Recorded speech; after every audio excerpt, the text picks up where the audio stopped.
Hello there guys, I'm Unstable Voltage. Welcome back to my Europa Universalis 4 tutorial series. In this video I'm going to cover something that I get asked about quite a bit, which is the HRE, the Holy Roman Empire, what it is within the context of the game and how it works. So basically the HRE is the area of Europe that is currently modern day Germany and northern Italy, more or less. You can actually see it in the game by clicking the Imperial Map Mode button, which is the little golden Imperial Eagle here, just above the mouse pointer. It's normally there on the shortcut map modes with the shortcut key of R. If it isn't, remember you can just bring out the map mode drawer and you'll find it there in the top middle. So let's just go ahead and hit R and we'll bring up the Imperial Map Mode. So now you can see all of this area, which is a couple of different colours. This is now a lot easier to read than it was before Common Sense, where everything was basically 3 shades of green, made it very, very difficult to tell them apart. You may find also, actually, I think that it's still 3 shades of green in Common Sense, but I'm using the 1.13 patch, which is currently in beta. So if you're running version of EU4 1.12, it may still be green. If you're using 1.13 or above, you should see this. So basically, you've got 4 different colours. You've got green, this sort of orange colour, the purple, and this sort of, it's almost like a raspberry colour. They're very weird colours, but those are the 4 colours. So basically, the HRE is made up of a number of what are referred to as princely states. And all of these princely states are headed by a prince. So if you are a member of the HRE, you are a prince. So to bring up the interface for the HRE, you've got this handy little button down here at the bottom of the screen, which again is the Imperial Eagle. As it says, Holy Roman Empire. And if you look below it, there's a number, and that number is the current imperial authority that the emperor has.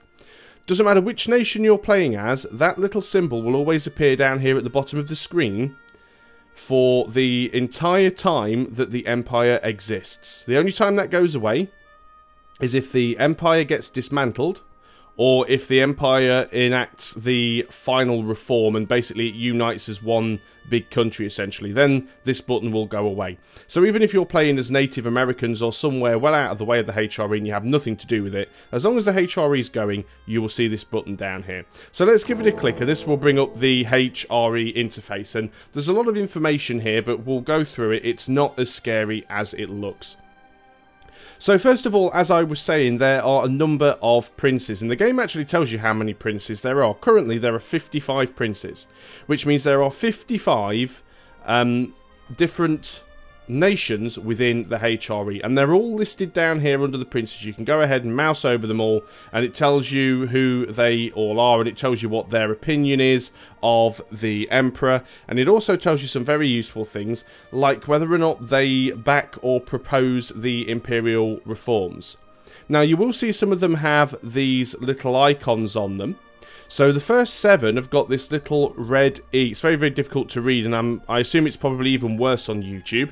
But you'll see that it's a little, it almost looks like a wax seal with the letter E on it and a little ribbon. And the first 7 princes all have those ribbons. And that means that they are electors. And if you actually look at the box above, you can see those same 7 princes in a slightly different order are all up here. Now, the empire can have up to 7 electors, and it's the electors who decide who the next emperor is, because the emperor rules until death, and then when the emperor dies, the electors will choose a new emperor.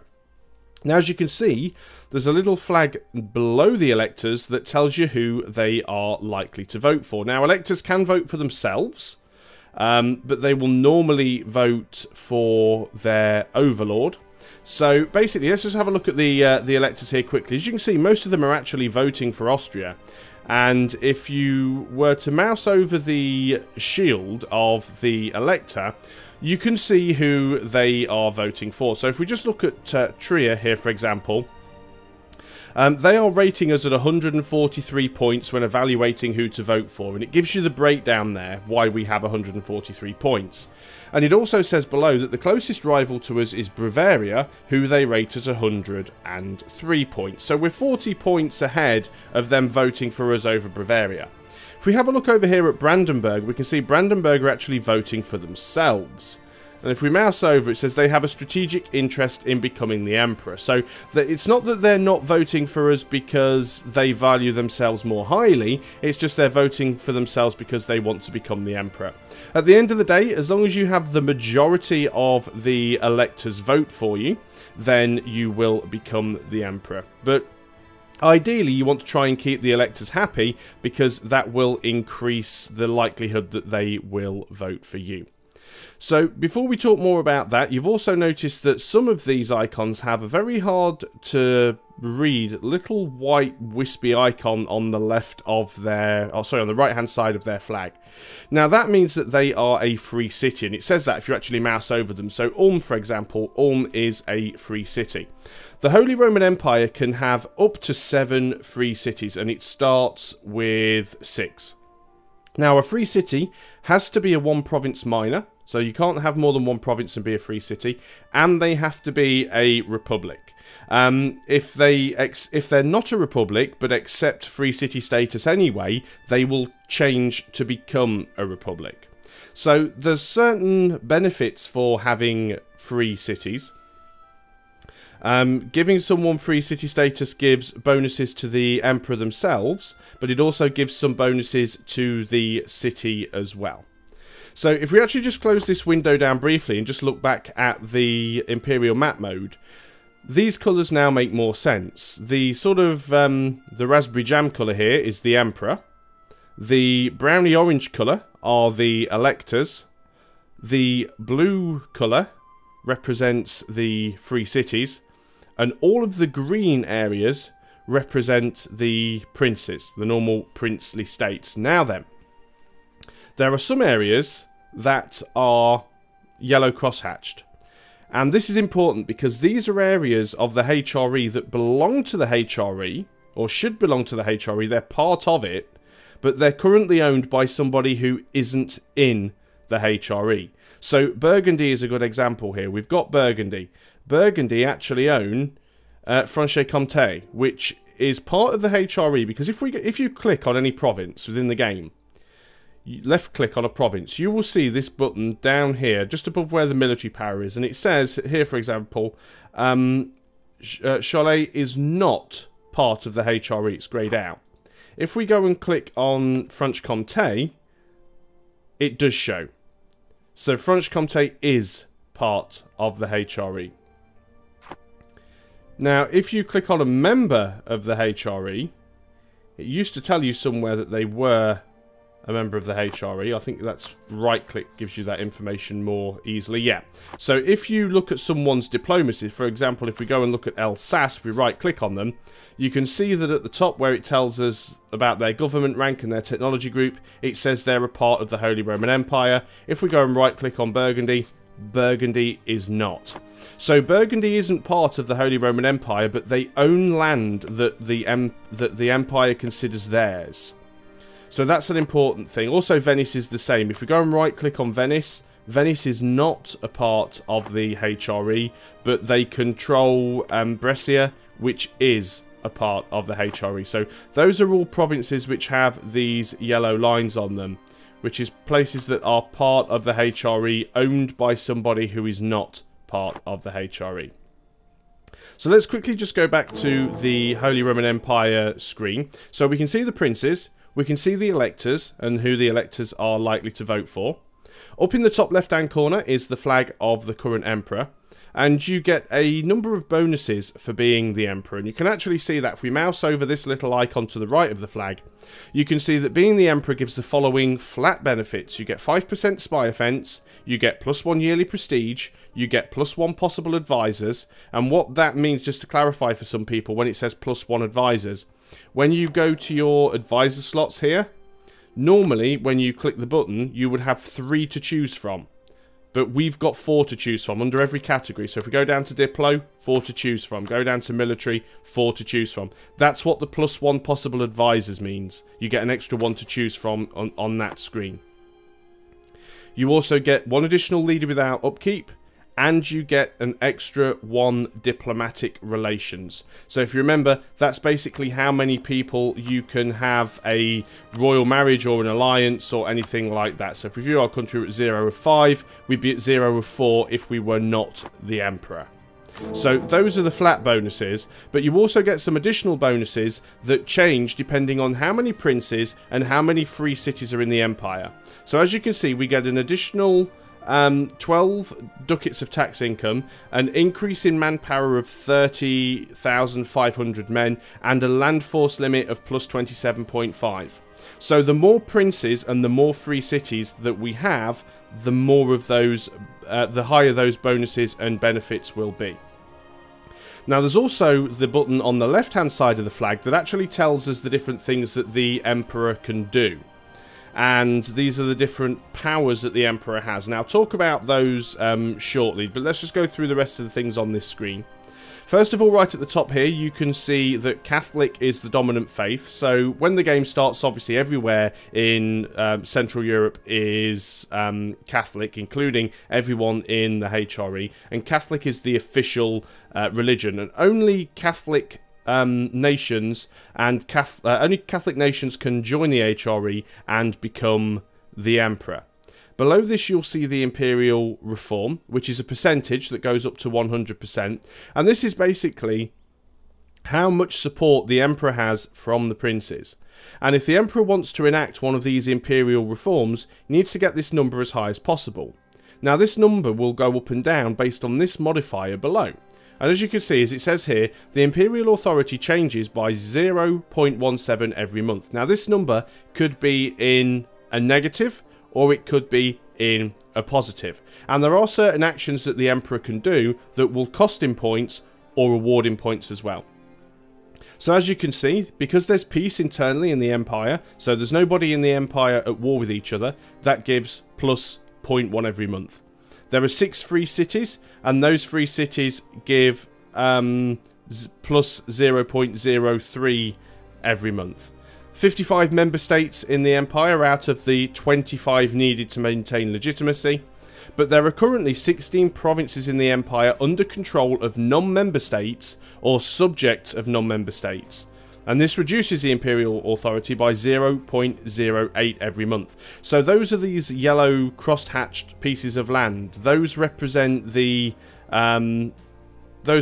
16 provinces that are controlled by somebody who is not part of the Empire. And then on the right hand side, these are the Imperial Reforms. Now Imperial Reforms have to be enacted in order. And in order to enact a reform, you have to have the majority of the princes agreeing to do it. So you need to get your Imperial Authority up. And if you actually go and mouse over any of the princes, obviously not mouse over yourself because that doesn't help. Remember, you do appear in the princes as well. But if you mouse over somebody else, you can see, for example, the Hesse, they are backing the call for the Reichsreform. And it tells you why. They've got plus 2.9, and it gives you the breakdown. They have a high opinion of us. They're a monarchy. You know, the diplomatic reputation, it all adds up. Some of them will not be backing it. Most of them seem to be. There we go, Utrecht. Utrecht opposed the recall for the Reichsreform. And that's mainly due to economical power and because they're a theocracy and because the Emperor isn't Dutch. So some of them will have reasons against it.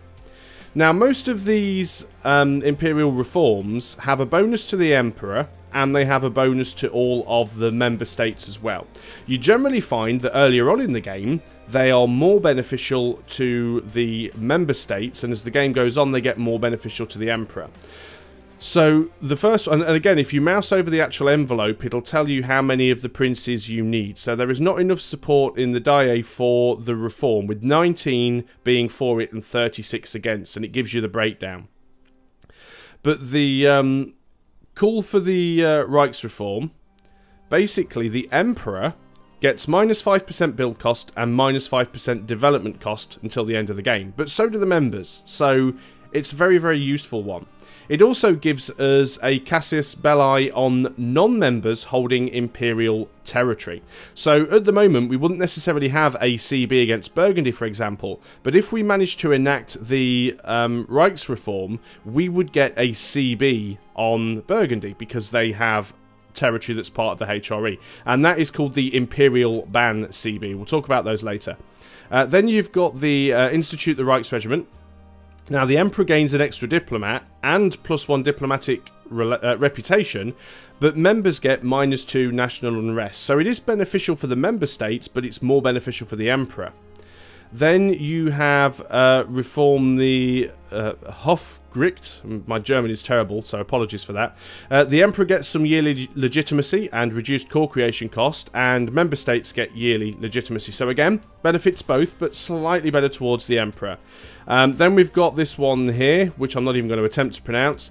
More tax income for the Emperor, more diplomatic reputation for the member states. The next one, yearly prestige to the Emperor, reduced technology cost for the members. And as you can see, that one has a little yellow bit underneath it. It disallows internal HRE wars. So once you've been able to enact this reform, member states within the HRE are not allowed to go to war with each other. The next one gives the Emperor more imperial authority as a percentage, and members get more yearly legitimacy. But it also means that the Holy Roman Empire signs a treaty of religious peace, so the HRE will always be inherited by the same country. And as you can see, that's now being very, very powerful towards the Emperor. It's not going to slip into somebody else's grasp. The next one gives even more imperial authority and gives a stability cost modifier to members. And then finally, the Renovatio Imperii unites the disparate states of the Empire into a nation state. So it unites the Holy Roman Empire into one country. And basically at that point, all of the member states either have to become directly controlled by the Empire. That's actually the one before. All members of the Holy Roman Empire will become our direct vassals or leave the Empire, giving us a claim on their lands. And the final one basically stops everyone being your vassal and makes you into one big giant country. So that's basically what everything on this screen does. So you do have a few other powers as the Emperor. So there's a few things that you can do. Before I talk about that, one thing I will just mention, because I do get asked this a lot. And the question is always this: if I am not a member of the HRE, can I join the HRE and can I become the Emperor? Yes, you can. There is a way of doing it. There's two ways to join the HRE. First of all is, in order to be part of the HRE, your capital has to be within the Empire. So if your capital province is within the HRE, then you are a member of the HRE. Now let's take someone like Burgundy. Burgundy own a province within the HRE. So you could turn around and say, well, why don't they just move the capital? You can't do that. Yes, you can move your capital, but you can't move your capital into a HRE province if it isn't already in one. The same would go for somebody who is in the HRE if they own provinces outside the HRE. You can't move your capital out of a HRE province into a non-HRE province. So you can't do it that way. But what you can do is, if you have a province that is adjacent to the HRE, you can attempt to add that province to the HRE. Now, the Emperor may not accept. It's very dependent on a number of things, such as your size and your tax base, and also how much the Emperor likes you. Basically, if you're a really small nation and you have a very low tax base and the Emperor likes you, he'll probably allow you to add your provinces to the HRE, because at the end of the day, it gives the Emperor more princes and it gives them more imperial authority. If you're a big nation, like France, or the Emperor hates you, you've got pretty much no chance of him allowing you to add any territory to the HRE. So one way you can join the HRE is adding your provinces to the HRE if the Emperor likes you and if your tax base is small enough. And if you can add your capital, you'll be able to join the HRE. The other way of doing it is to become the Emperor yourself. Now, you don't have to be part of the HRE to be voted as the Emperor. However, it's very, very unlikely as a non-HRE member that you'll ever get the electors to vote for you.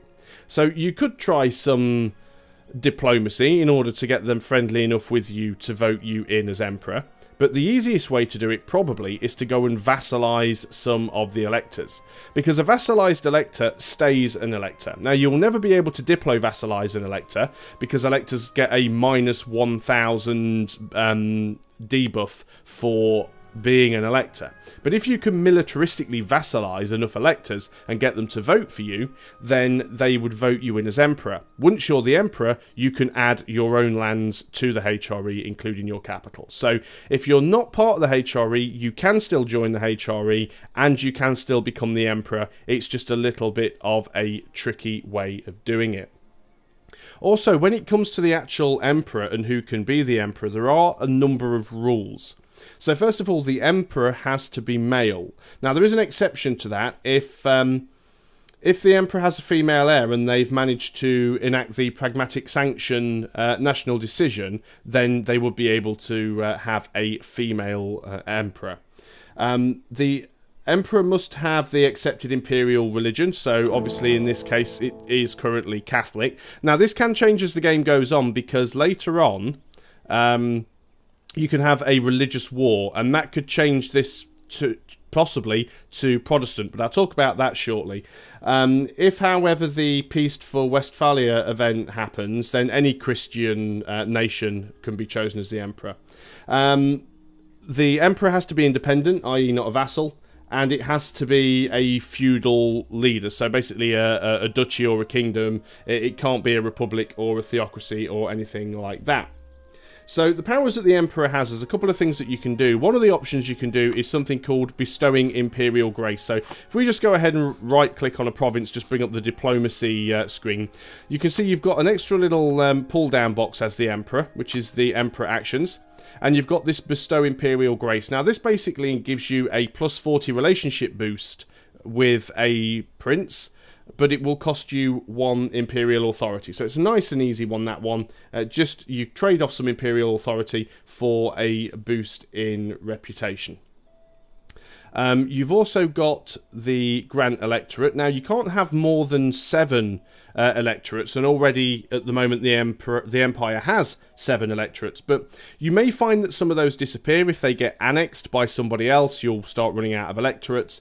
If the religious war fires, you can remove the heretic electorate, so then that would then allow you to make other people electorates. Now, you cannot make a subject nation into an electorate, so you can't make a vassal into an electorate, but you can vassalize somebody who is already an electorate, and that's how you get to become Emperor as a non-HRE nation.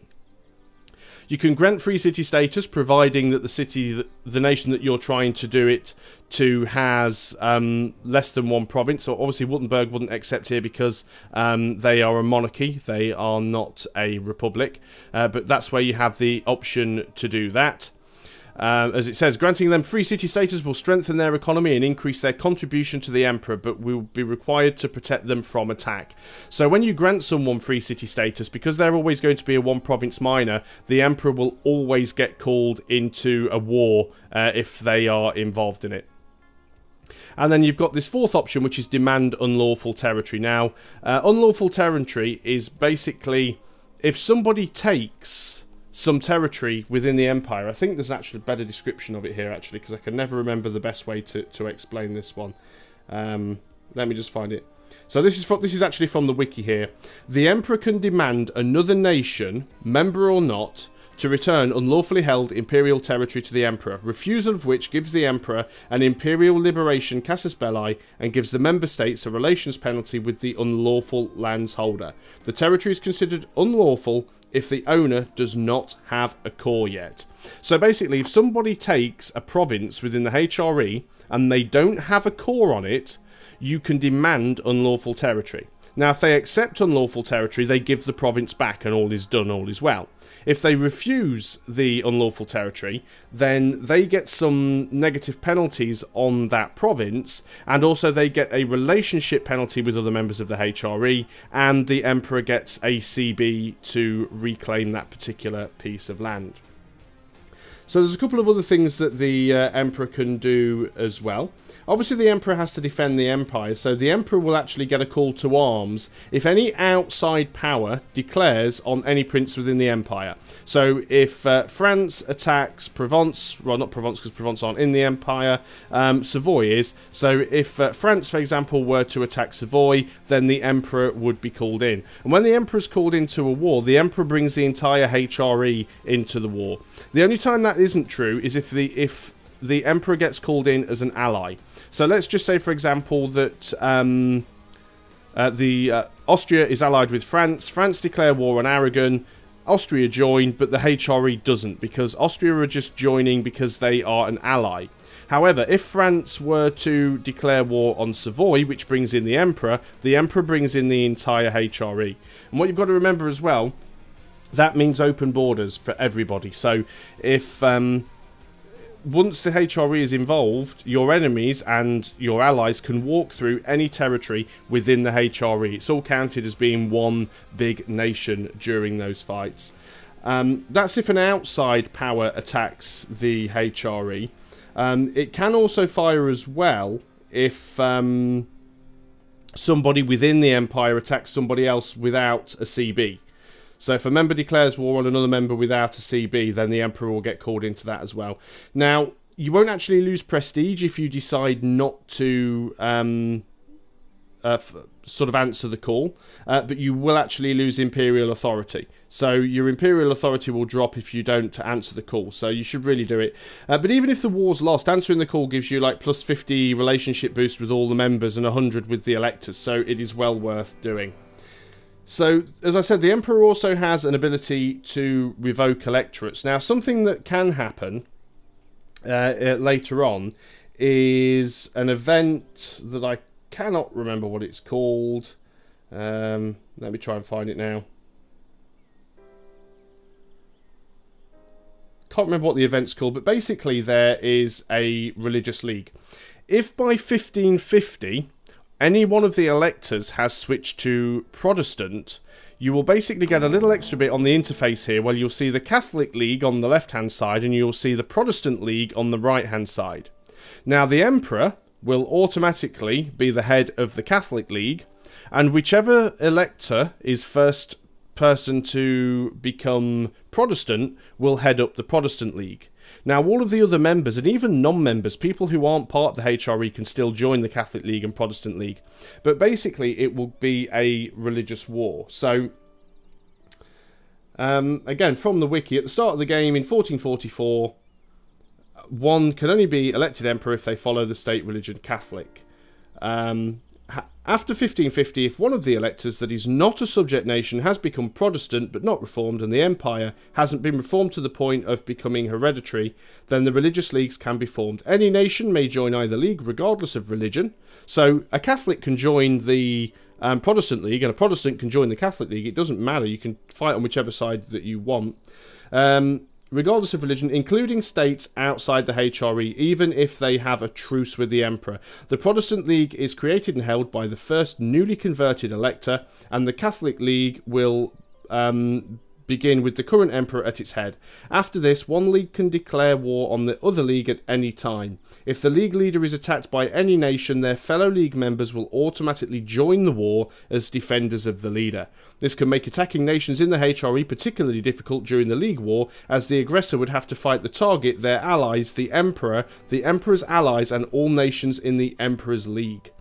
The league that wins the war, whether Catholic or Protestant, will have their religion made the permanent official religion of the Holy Roman Empire, and this disables further league wars and means that only countries of this religion can become electors or emperors. Furthermore, all countries with their capitals in Europe, but even outside the empire, will gain the following benefits if they follow the victorious religion. So they get some extra legitimacy, tolerance of the true faith, some missionary strength, and some imperial or authority. But basically what that means is, when that event happens and it ends up splitting the HRE between Catholics and Protestants, whoever wins the war, that religion becomes the official faith of the Holy Roman Empire. At that point, any elector who is a heretic, follows the wrong religion, they can have their electorate revoked. So it's a good way of getting rid of some of the electorates that don't like you, because you can do that once that particular event fires. So that's one of the other things that the Emperor can do. They can actually revoke the electorate once that particular event has fired. And then obviously they could appoint new electors if they wanted to. So you have the Imperial Ban, which is what the CB that you can enact once you've managed the Call for Rights reform. The Imperial Ban basically gives you a CB against any nation that is controlling provinces that are part of the HRE when that particular nation isn't part of the HRE. There's also later on the ability to get an Imperial Liberation CB. Now, what Imperial Liberation is basically if one nation fully annexes another prince. Obviously, once another prince has been fully annexed, that prince is then removed from the HRE. And the more princes you have, the more Imperial reform you get. So by reducing the number of princes, you actually get less Imperial authority. So what you need to do is basically free up those princes, and that's what the Imperial Liberation CB is. It allows you to go to war with a nation and force them to release the province back or release the nation back, and they get added back to the pool of princes. And you'll also get a big reputation boost with them as well for doing that. You also have the option to enforce religious unity as well. So you can basically try and force one of the princes to follow the Emperor's state religion. It doesn't work if the target is an elector or defender of the faith, though, because they get a minus 1,000 point penalty for doing that. Well, that's basically it. We've been through most of the things that the Emperor can do, essentially. Now, the only other thing to be mindful of is basically dissolving the empire and removing provinces. So I've talked about how you can actually add provinces to the HRE, or how you can try and add provinces to the HRE. And especially as Austria here, if I was, for example, to go and capture Sopron over here, for example, if I was to take this from Hungary and I wanted to, I could then, obviously it doesn't belong to me, so I can't do it now, but if I owned this province, I could then go and click this button, assuming it was a core. If I had this province and it was cored, I could click this button and add it to the HRE, which would give me a boost to Imperial reform. Now, one thing you can also do, and it won't let me do it because we are the Emperor, but if you're not an Emperor, if you're not the Emperor but you're a member of the HRE, you can actually remove your own provinces from the HRE. Now, doing so is going to give you a massive, massive relationship penalty with the Emperor, and it also gives the Emperor a hit to their Imperial authority. So obviously the Emperor doesn't want people removing their provinces from the Empire, but it can happen. So if you're playing as a prince in the Empire, but not the Emperor himself, you can actually go ahead and remove your own provinces from the HRE. If you are the Emperor, you can add provinces, but obviously you need to take some provinces to add first. Now, one button that we didn't talk about is you can leave the HRE, well, it's two buttons actually. You can leave the HRE completely. Obviously the Emperor can't leave the HRE, but if you are one of the princes, you can actually leave the HRE. If you click the button to leave the HRE, you're no longer part of the HRE. All of your cored provinces are removed from the HRE, but you retain them. Any provinces you have that aren't cored within the HRE will revert back to the Emperor. So make sure if you're going to do that, that you core all of your provinces first. And again, you'll take that massive diplomatic penalty hit with the Emperor. The last button is dismantling the HRE. Now it says you cannot dismantle the Empire if you are the current Emperor, and dismantling it will give you 100 prestige. So in order to dismantle the HRE, basically, obviously, you don't dismantle the HRE from being the Emperor. But let's say I was playing as France and I wanted to dismantle the HRE. I basically have to go to war with the Emperor, and I have to hold the Emperor's capital, And at the same time as holding the Emperor's capital, I must have all of the electors must either be my vassals or my allies in the war against the Emperor. If all of the electors are on my side, or they're all my vassals, I can then dismantle the HRE. If there are any electors who aren't my allies, or who aren't my vassals, I have to occupy their capital as well. So basically, occupy the Emperor's capital, and occupy the capitals of all the electors, unless the electors are your allies in the war or your vassals, and then you can dismantle the HRE. You get 100 prestige, and the Holy Roman Empire is gone for good. So that's essentially the way the Holy Roman Empire works. It's mainly designed as a mechanic for somebody in this area to become the Emperor, retain the Emperor title, and eventually get enough imperial authority to be able to enact all the reforms down to the point where the Emperor basically turns the whole HRE into one giant country that they control. That is the main purpose of it. But obviously you do get these nice little bonuses and this little bit of a mini-game. It's quite difficult sometimes playing as the Emperor though. You do find that you get dragged into a lot of defensive wars. It's often advised for people playing in the HRE for the first time, try not to start too many offensive wars as the Emperor, because you will be constantly out of manpower. Even though you get a massive boost for being the Emperor, you will find that you are getting involved in internal affairs so often, at least until you get up to the point where you can enact this particular reform that disallows the internal HRE wars. So as the Emperor, you mainly want to sort of sit back and deal with things diplomatically, getting involved only when you have to, and not expending a lot of your manpower fighting against other people outside of the HRE. It's very, very interesting area to play in. It can be very, very powerful, the HRE as a whole, as anyone will know if you've ever played any of the nations that end up fighting the HRE, such as France or Burgundy or Hungary or Poland, anything like that. The HRE can be very, very scary, particularly when you're fighting against all of them, because remember, as one big nation, they wouldn't have nearly as much power as they do as all these little separate nations, because they all have their own sort of base force limits and base manpowers and base taxes, which makes them far stronger as a collection of small little nations as it would as one big one. But that's basically the HRE and the way that it works. So I hope you guys have found this video useful. I think I've covered most of the major points. And again, as with EU4, things do often tend to change from patch to patch and from expansion to expansion. By all means, if you're not sure about anything, go and check out EU4wiki.com. All of the information that I've gone through is basically on there, and it's probably makes a little bit more sense in some places than how I've described things. But it's not as scary as it looks, and most of the information you will actually find on there. So thanks a lot for watching, guys. Hope you've enjoyed this video. I'll see you next time. Until then, goodbye for now.